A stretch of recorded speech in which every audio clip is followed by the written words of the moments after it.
هي الحرب بعينها بين سعداني وبالخادم بعدما وصلت الأمور إلى مرحلة التعفن السياسي وتدني مستوى الخطاب إلى أسفل السافلين. فبعدما صوب أمين عام الأفلان سهام انتقاداته تجاه غريمه ووصفه بأبشع النعوت التي لا ترقى أن تقال حتى في قوارع الطرقات، هو بالخادم يخرج عن صمته ويصف خرجة سعداني بالمهزلة السياسية المنحطة. فكلام الرجل يقول بالخادم لا يسمن ولا يغني من جوع.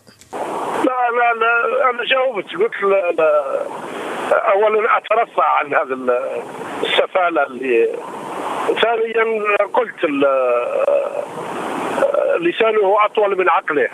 تصريحات سعداني العدائية والنارية المحملة بكل عبارات الاستهجان ضد مستشار بوتفليقة السابق دفعت ببعض قيادات الأفلان إلى دعوة رئيس البلاد إلى التدخل سريعا لإنقاذ جبهة التحرير من حالة الانحطاط الحاصلة في الحزب العتيد. عيب وعار أن حزب الأغلبية منذ 2002 2007 و2012 يوصل للحضيض بسبب ناس معروفين الآن هما مصرين على تهديم الحزب وتكسيره.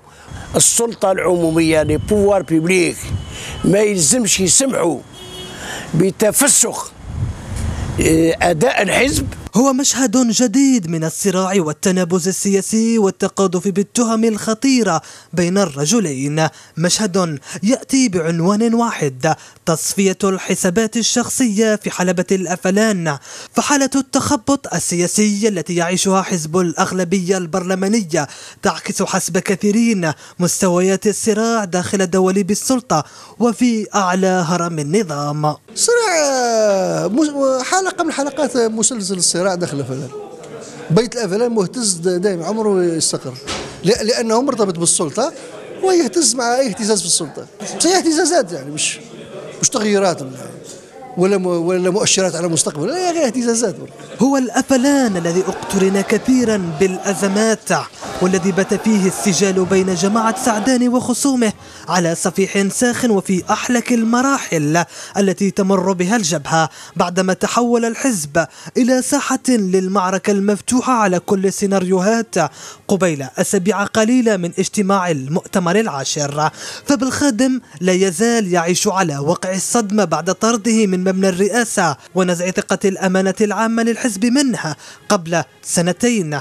أما خصمه سعداني فهو لا يتوانى في قصف معارضيها لقطع الطريق أمام تحركات بالخادم، خاصة بعد اجتماعه الأخير بأكثر من 50 عضوا في اللجنة المركزية ووزراء الحزب السابقين. لقاء أثار حفيظة سعداني واستباح حتى المحظور لديها، فأمس الرجل يقول كل شيء. ناس بالخادم لا يتحرك إلا بإيعاز أو بمهماز أو بمنخاز. فإلى أين يتجه الحزب العتيد بمثل هكذا تصرفات؟